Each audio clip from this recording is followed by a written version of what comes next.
있는 동시에 아하라는 선교단체에 속해 있습니다. 아하라는 선교단체는 중국에서 함께 사역하던 선교사들이 이렇게 속해 있는 단체고요. 그리고 저희가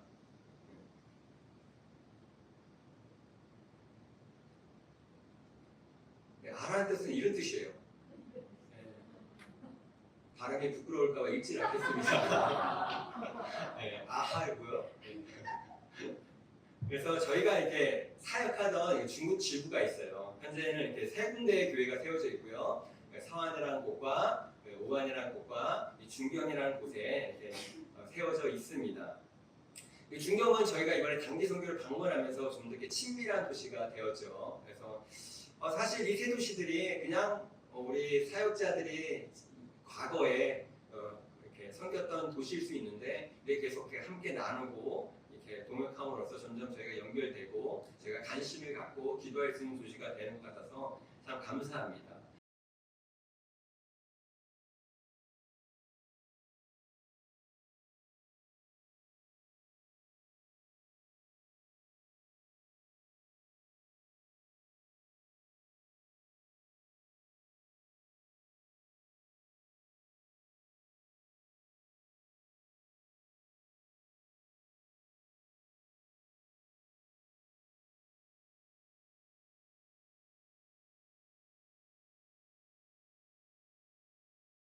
마침 제가 이 민수기를 묵상했잖아요. 이 민수기에서 모세가 여호수아에게 리더십을 이렇게 이양하는 장면이 나오는데 이 각 도시의 여호수아들이 이 선생님들의 이 리더십을 잘 이어받아서 교회를 잘 세워가는 모습이 감동되고 감사했습니다. 특별히 이번 원더풀은 처음으로 이제 현지 강사들에게 강의를 했거든요. 지금까지는 다 박 목사님이 하셨어요. 모든 강의를 중국에 가서든 여기로 애들을 불러서든 다 박 목사님이 하셨는데 저희의 목표가 이들이 자립적으로 이제 세워갈 수 있도록 하는 것이기 때문에 저희가 지금 이제 강사 배양 과정을 진행하고 있잖아요. 그래서 이번에 처음으로 홍찬 자매와 아잉이라는 자매가 강의를 했는데 너무 잘하더라고요. 물론 이제 박 목사님은 이제 이렇게 못 넘어서겠지만 저는 명함도 못 내릴 정도로 너무나 잘했습니다. 네, 우리 경은 자매도 이번에 처음으로 이제 원더풀 전체 행정을 맡아서 이렇게 진행했는데 너무 잘해주더라고요. 제가 이번에 이렇게 경은 자민준 데리고 이렇게 참여를 했거든요. 좌우에는 별로 뜻이 없습니다. 네, 그래서 이렇게 너무 잘하는 것 같아서 너무 이렇게 든든하고 좋았습니다. 아무튼 하나님께서는 이렇게 이 세대를 세우셔서 그들을 통해서 새로운 사역을 이끌어 가고 계십니다. 민수기 14장에서는 이스라엘 백성이 불신앙으로 인해서 가나안 땅에 들어갈 수 없다는 심판을 받아요. 그래서 사실 여기서 끝난 것 같아 보여요. 그런데 바로 이어지는 15장에서 전혀 다른 말씀이 나옵니다. 너희가 그 땅에 들어가거든 제사를 이렇게 드려라. 갑자기 미래에 대해서 얘기를 하세요. 하나님은 왜 이런 말씀을 하셨을까요? 오늘은 이 질문을 가지고 민수기 15장을 같이 좀 보려고 하는데요. 여러분 민수기 15장을 보면서 어떤 느낌이 드셨어요? 저희가 이제 같이 묵상을 해왔잖아요. 어떤 느낌이 드셨어요? 저는 이번 묵상 때는 유독 15장이 눈에 들어오더라고요. 왜냐하면 15장의 위치가 조금 이상한 거예요. 방금 얘기했듯이 14장까지는 이스라엘이 가나안 땅에 들어가지 못한다는 얘기를 듣습니다. 그런데 15장에 갑자기 너희가 그 땅에 들어가거든 라고 얘기하세요. 1세대는 못 들어간다고 분명히 말씀하셨기 때문에 이것은 2세대에게 하신 말씀입니다. 하나님이 언제 이 말씀을 주셨을까요? 이스라엘 백성이 부정적 보고 이후에 가나안 땅에 못 들어가게 되고 40년 동안 광야를 배회하게 됩니다. 그리고 얼마간의 시간이 흘렀을지 모르지만 하나님은 모세에게 다시 이 세대를 교육하라고 말씀하세요. 그런데 모세는 그 내용을 지금 여기에 배치하고 있는 거예요. 그리고 16장부터는 다시 1세대의 내용이 나오고 있습니다.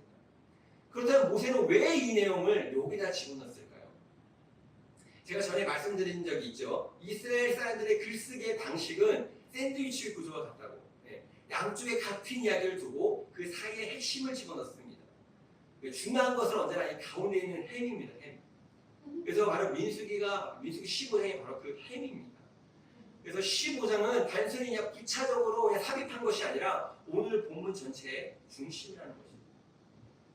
모세는 이 부분을 이 중심에 배치하면서 의도적으로 여기에 배치하면서 하나님께서 강조하시고자 하시는 말씀이 무엇인지에 대해서 우리에게 말하고 있다는 것입니다. 그렇다면 15장을 통해서 우리에게 얘기하고자 하는 것이 무엇일까요? 저는 두 가지로 정리할 수 있다고 생각하는데요. 첫 번째는 위로와 격려의 말씀을 주기고 있습니다. 즉 하나님이 이루신다는 것입니다. 지금까지 모세가 모세 오경을 통해서 계속 설명한 것이 무엇입니까? 바로 이스라엘 백성의 정체성과 사명이었습니다. 이스라엘은 하나님이 택하신 언약 백성이에요. 특별한 목적을 가지고 부르신 백성입니다. 그래서 창세기에서는 이를 설명합니다. 하나님께서 세상을 창조하셨어요. 바로 에덴 하나님 나라인 것이죠. 근데 그 나라가 깨졌습니다. 그래서 하나님이 이 나라를 회복하기 위해서 한 민족을 선택하십니다. 그들을 통해서 한 나라를 세우시겠다는 것이죠.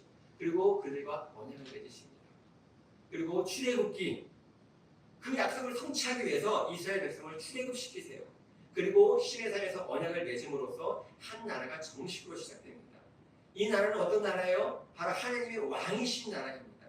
그래서 레위기는 이 사실을 설명합니다. 이 나라의 왕이 누구신지, 즉 왕이신 하나님께 어떻게 나가야 되고 그 왕의 백성들이 어떻게 살아야 되는지에 대해서 레위기에서 설명하고 있는 것입니다. 그리고 이제 이스라엘은 본격적으로 하나님 나라의 삶을 시작해야 돼요. 그 출발점이 어디입니까? 바로 가나안입니다. 가나안은 목적지가 아니에요. 출발점이에요. 그곳을 거점 삼아서 세상을 향해서 나아가야 되는 것입니다. 그래서 먼저 가나안 땅을 정복해야 됐습니다. 그래서 이 약속의 땅으로 향해 가는 과정이 바로 민수기입니다. 그래서 우리 민수기는 이스라엘 백성의 첫 번째 인구조사로 시작됩니다. 인구조사는 출애굽 2년째 2월 1일에 시내산에서 진행이 됐어요. 구약에서 인구조사가 총 몇 번 등장하는지 아세요? 3번 등장합니다. 긴장하지 마세요. 제가 답을 드려요. 네, 2번은 하나님께서 지시하신 것이고 한 번은 다윗이 임의대로 진행한 것입니다.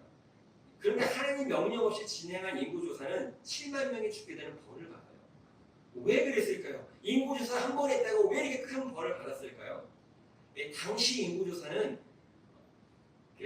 전쟁을 준비하기 위한 인구조사였습니다. 사실 이스라엘 전쟁의 목적이 제국을 이룬 것이 아니었어요. 하지만 이 다윗은 제국을 꿈꿨던 것이죠. 그래서 이 벌을 받게 된 것입니다. 그런데 하나님은 왜 인구조사를 명했을까요?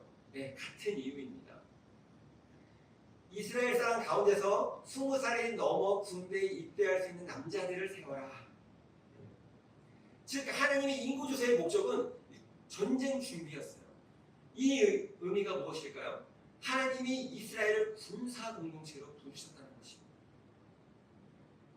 그런데 하나님께서는 레위 지파를 빼라고 하세요. 인구조사에서 레위 지파를 빼라고 하세요. 왜요? 당시 1개월 이상 된 레위인 수가 22,000명이라고 얘기를 해요. 비록 많은 숫자는 아니지만 그 숫자들을 만약에 전쟁에서 제외한다면 아무래도 손해가 있는 것이죠. 근데 하나님께서 왜 이 레위인들을 제외하라고 하셨을까요?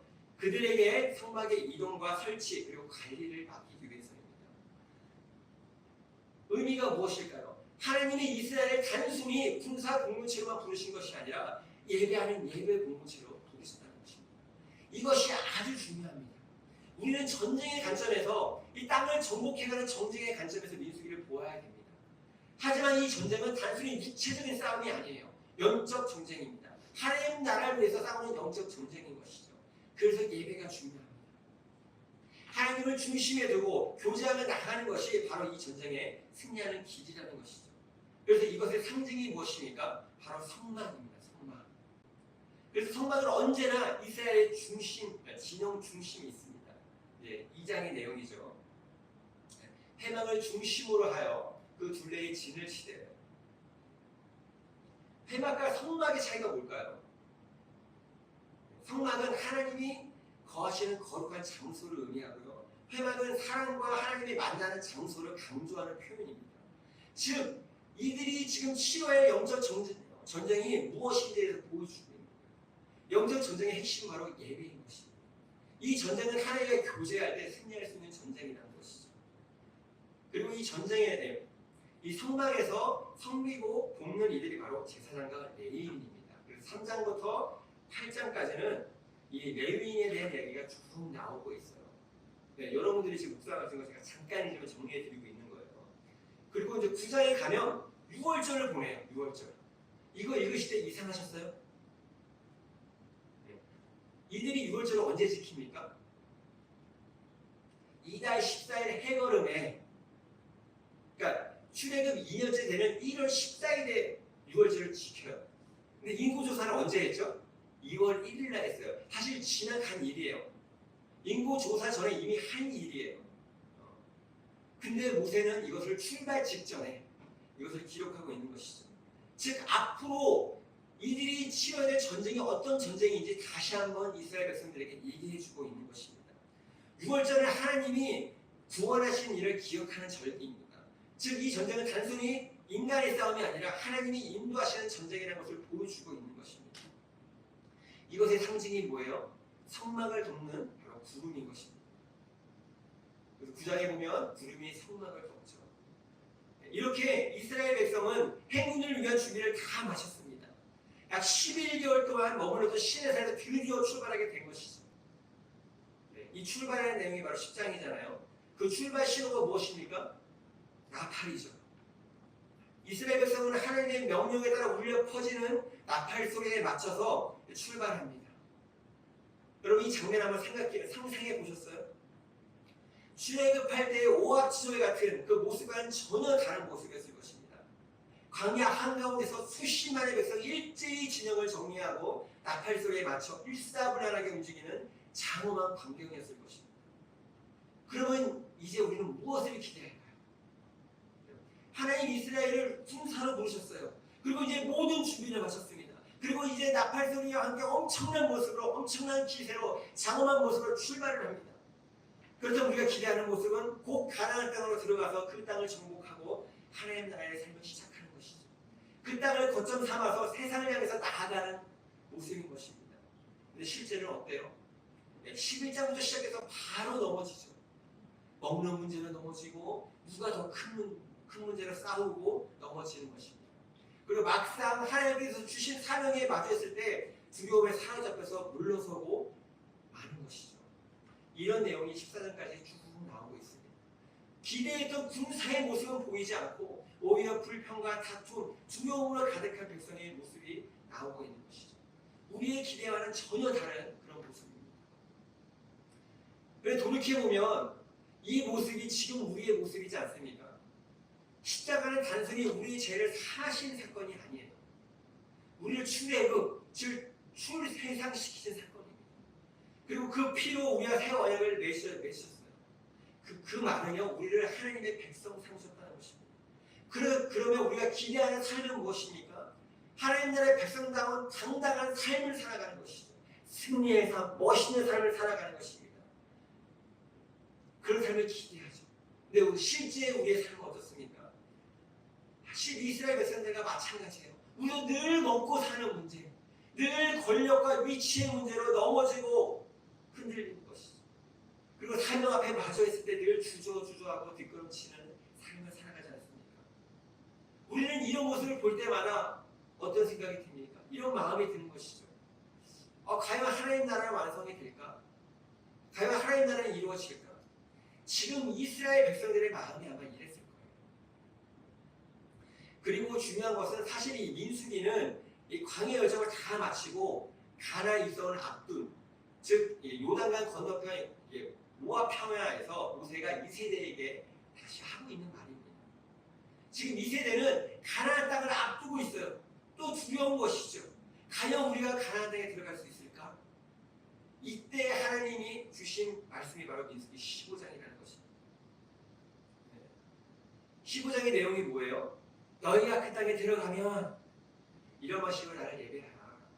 아직 들어가지도 않았는데 하나님이 이미 들어갔을 때를 얘기하십니다. 이게 무슨 말입니까? 내가 반드시 너희를 데리고 그 땅에 들어가겠다. 라는 하나님의 확고한 선언인 것입니다. 우리가 이 거대한 이 세상 나라를 봤을 때 과연 하나님 나라가 이루어질까라는 의심이 들어요.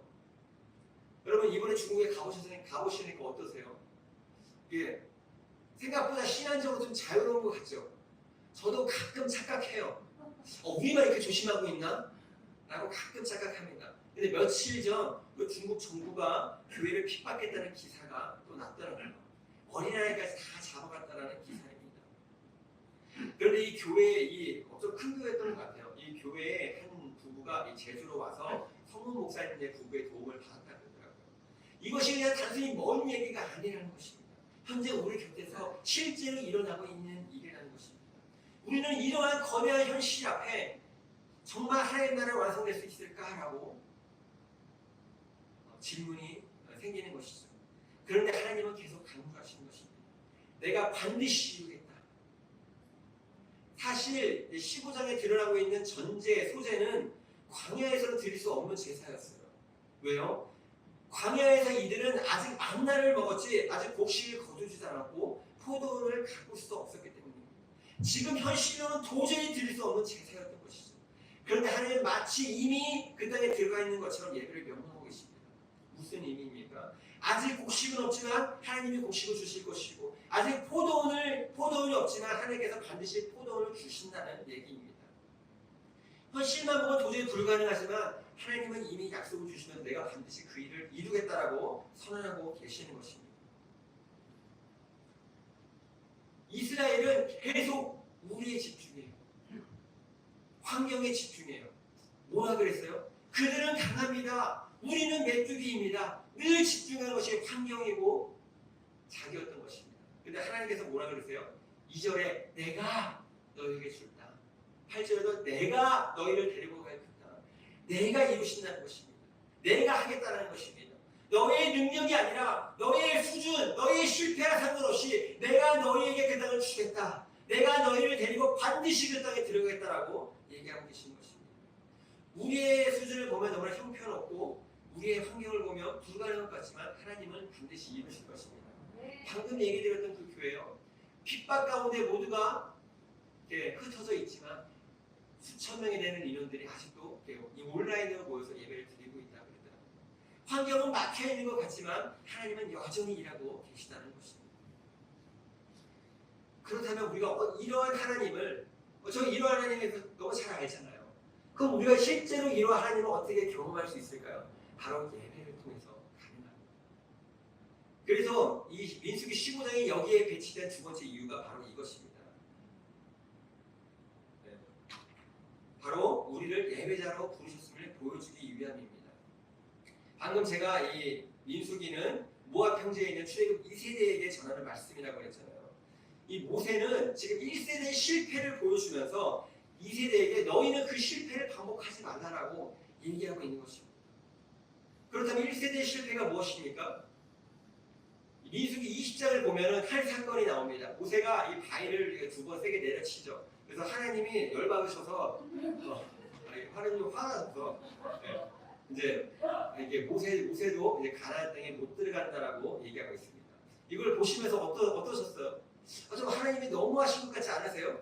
평생을 하나님께 충성하며 섬겼는데 이 한 사건을 통해서 모세를 이렇게 가나안 땅에 못 들어가게 하신다? 좀 이해가 안 되죠. 신학자들의 많은 해석과 설명이 있지만 저는 이것이 상징적인 의미라고 생각을 해요. 이 모세의 사건을 통해서 1세대가 왜 실패인지에 대해서 상징적으로 보여주는 사건 같습니다. 제 생각에는. 아니면 박 목사님 다시 설명해 주세요. 네. 왜냐하면 이 민수기 20장은 1세대를 마무리 짓는 장이에요. 그래서 1세대의 리더들이 다 퇴장하는 모습을 보여줍니다. 그래서 모세의 사건은 단순히 개인의 실수가 아니라 상징적으로 1세대가 왜 지금 가나안 땅에 못 들어가는지에 대해서 정리해주는 사건이라는 것이죠. 그리고 이러한 1세대의 모습의 흐름 속에서 모세는 의도적으로 15장을 중간에 배치하고 있다는 것입니다. 1세대는 일에서 실패했다. 하나님을 신뢰하지 않아서 하나님을 믿지 않아서 실패했다. 그래서 너희는 이것을 해야 된다고 얘기하고 있는 것입니다. 그러면 이것이 무엇입니까? 15장에서 얘기하고 있는 이것이 무엇입니까? 15장을 딱 시작하면 복잡한 제사 규례에 대해서 다시 설명하고 있어요. 근데 핵심을 간단히 요약하면 예배하는 것입니다. 이스라엘 백성이 광야에서 실패한 이유는 단지 두려워서가 아니었어요. 이 전쟁의 본질이 하나님을 예배하고 하나님을 신뢰하고 하나님을 믿는 것인데 그 예배를 소홀히 했던 것이죠. 그리고 15장을 간단히 기억하면 이렇습니다. 너희가 그 땅에 들어가거든 실패했을 때도 예배하고 성공했을 때도 예배하라. 왜요? 우리가 예배할 때 이러한 하나님, 우리를 위해서 반드시 이루신 하나님에 대해서 경험할 수 있기 때문에 그렇습니다. 사실 제사 제도는 레위기에서 이미 다 설명한 내용들이에요. 그런데 15장을 자세히 보다 보면 새롭게 추가된 규례가 있습니다. 바로 아까 말씀드렸던 소제와 전제입니다. 소제는 곡물로 드리는 제사예요. 곡물을 곱게 갈아서 드리는 제사인데 감사와 찬송을 의미합니다. 그리고 전제는 이 제물에 포도주를 부어서 드리는 의미입니다. 그리고 포도주는 이스라엘 백성들에게 기쁨을 상징합니다. 하나님께서는 예배 가운데 의도적으로 감사와 기쁨을 더하라고 하신 거예요. 우리가 어떻게 감사하고 기뻐할 수 있습니까? 예배할 때 가능한 것입니다. 왜냐하면 우리가 예배할 때 환경이 아니라 하나님을 볼 수 있기 때문에 그렇습니다. 우리는 가만히 있으면 자연스럽게 환경을 묵상하게 됩니다. 그리고 환경을 묵상하게 되면 절망할 수밖에 없어요. 사실 이스라엘 백성이 가나안 땅을 정복한다는 것은 말도 안 되는 일이에요. 사실은 저는 이 열 정탐꾼이 이해가 돼요. 그들의 보고는 사실이었어요. 그 땅은 너무나 강했고 이들은 메뚜기와 같은 존재였던 것입니다. 지금도 마찬가지죠. 우리 힘으로 하나님 나라를 완성한다. 지금 이 세상 나라를 봤을 때 불가능한 일이에요. 중국 그 큰 나라에 지금 몇 도시에 있는 이 작은 몇 교회들이 하나님 나라를 완성한다? 불가능한 일이에요. 이 대한민국 땅에 이 전주에 이 작은 이 무리들이 하나님 나라를 완성한다? 불가능한 일입니다. 제가 한국에 와서 가장 많이 듣는 말이 이런 말들입니다. 한국은 달라요. 중국과 다르대요. 너무 힘들어요. 불가능해요. 맞아요. 저도 실제로 느끼고 있습니다. 어려워요. 근데 이번에 단기 선교를 갔더니 중국에 갔더니 중국 지체들 똑같은 말을 하는 거예요. 저한테는 그래도 중국이 쉬웠잖아요. 근데 이제 이 중국 지체들이 똑같은 말을 하는 거예요. 중국인들인 자신들은 어렵다는 거예요. 외국인은 접촉이 쉽기 때문에 한국인은 쉽고 한국인이 그래서 접촉해야 된다고 얘기하는 것입니다. 저도 한국에서 느끼고 있는 부분이기 때문에 이해가 되죠. 그리고 그것이 또 팩트입니다. 하지만 거기에는 하나님이 없다는 것이죠. 사실 저도 이번에 중국의 변화에 놀랐습니다. 이전에는 훨씬 수월했거든요. 어디 가나 관심을 받았고 어디 가나 반겨주고. 근데 이제 아무도 저를 반겨주지 않아요. 예전에는 이 핸드폰 같은 것이 없었기 때문에 말 걸기가 비교적 수월했어요. 쉬웠어요. 근데 이번에 가서 보니까 사람들이 다 이어폰 끼고 있다는 거예요. 그래서 말을 걸 수가 없대요. 예전에는 길을 물어보면 정말 자기를 다 제쳐놓고 저희를 거기에 데려다 줬거든요. 근데 이제는 핸드폰 없냐고 내비게이션 보고 찾아가래요. 아니나 다를까 이 밤에 와서 나눔을 하는데 앞으로 이제 중국 가서 사역해야 될 지체들이 이제 걱정 섞인 나눔을 하더라고요. 이게 우리의 현실이고 우리의 팩트죠. 근데 보십시오. 우리가 무엇을 하고 왔는가? 그 안 될 것 같은 불가능한 상황 속에서 매 조마다 각 조가 모두가 한 사람씩을 만났습니다. 우리가 복음을 이미 전했고 아직 복음을 전하지 못했고 상관없이 이미 복음의 씨앗을 뿌리고 온 것입니다. 하나님은 여전히 일하고 계신다는 것입니다. 제가 이번 민수기를 묵상하면서 특별히 감동되었던 부분이 있는데 22장부터 24장까지 나오는 발락과 발람의 이야기입니다. 예전에는 이게 쓸데없는 얘기를 길게 썼을까? 광야 40년에 대한 얘기를 몇 장으로 줄였는데 한 사건을 벌써 세네 장에 쓰잖아요. 근데 이번에는 좀 은혜가 되더라고요. 모압 발락은 이스라엘 소식을 듣고 두려움에 사라졌습니다. 사실 이미 하나님께서 말씀하셨거든요. 모압을 치지 마라. 근데 이걸 몰랐던 발락은 이제 이 발람이라는 선지자를 고용해서 이스라엘을 저주하려고 합니다. 근데 놀랍게도 하나님께서 이 저주를 축복으로 바꾸세요. 근데 더 놀라운 것이 무엇인지 아세요? 제가 감동받은 포인트가 무엇인지 아세요? 이 사실이 이스라엘이 전혀 몰랐던 모르는 사이에 일어난 일이라는 거예요. 이들이 전혀 알지 못하는 사이에 하나님이 일하신 것이죠. 이들은 그냥 지금 그냥 광야에 머물러 있을 뿐입니다. 나중에 이것을 모세가 기록하면서 이 백성들에게 얘기해 주고 있는 거예요. 무엇을 얘기합니까? 우리가 모르는 사이에도 하나님은 여전히 일하고 계신다 라고 얘기하시는 것이죠. 그래서 우리의 시선은 환경이 아니라 하나님께 향해야 됩니다. 이것이 바로 우리가 예배해야 하는 이유입니다. 예배할 때 환경이 아니라 하나님이 보이고, 예배할 때 나의 한계가 아니라 하나님의 약속이 보이는 것입니다.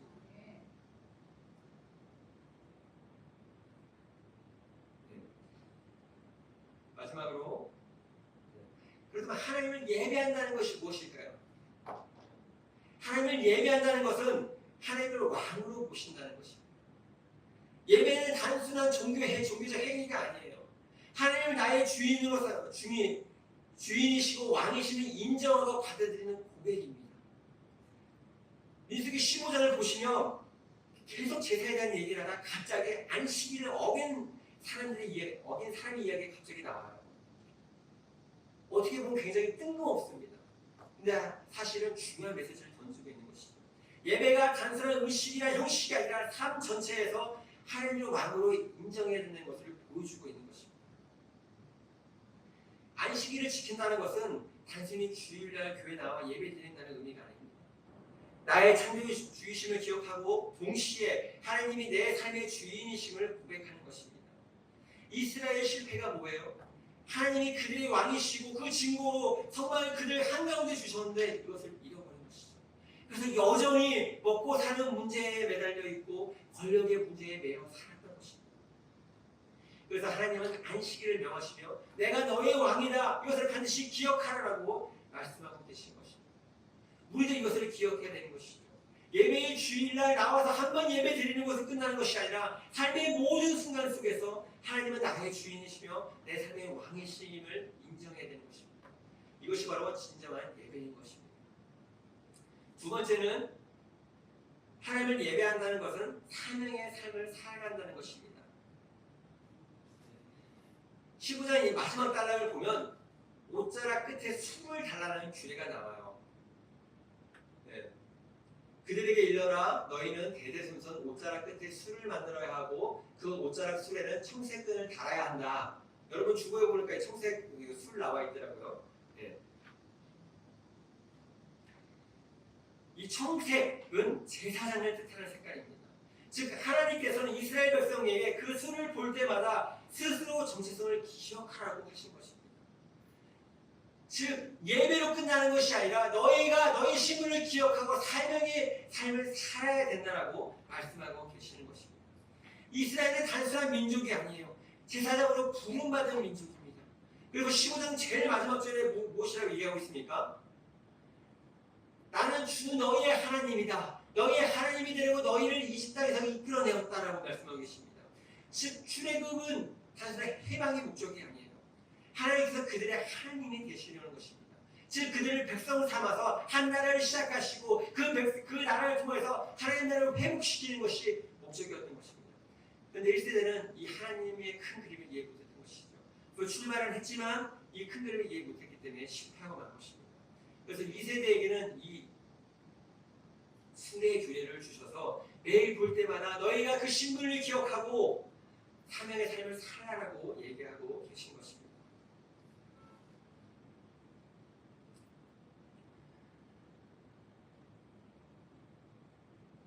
우리도 마찬가지입니다.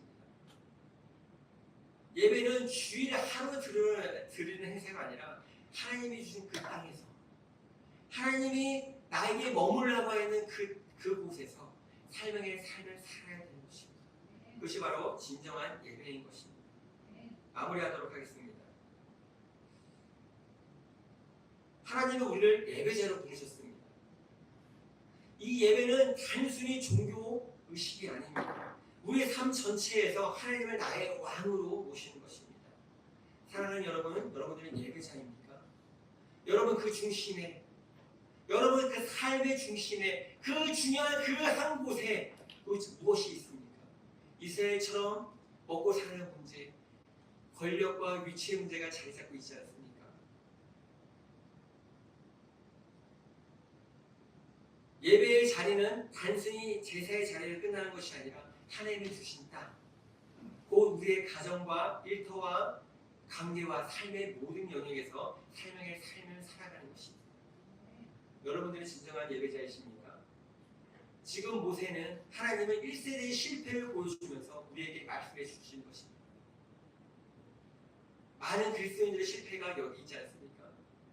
알고는 있지만 주일날 예배에 참석하지만 많은 영역 가운데 하나님을 나의 주인으로 모시지 못하고 살아가는 그런 삶. 또한 알고는 있지만 자기의 삶의 영역에서 전혀 제사장의 신분으로 살아가지 못하는 삶을 통해서 우리가 실패의 삶을 살아가고 있지 않습니까? 하나님께서 다시 한번 우리를 일깨우십니다. 다시 예배자로 서라고. 우리가 다시 한번 예배자로 살아가기를 축원합니다. 같이 기도하시겠습니다.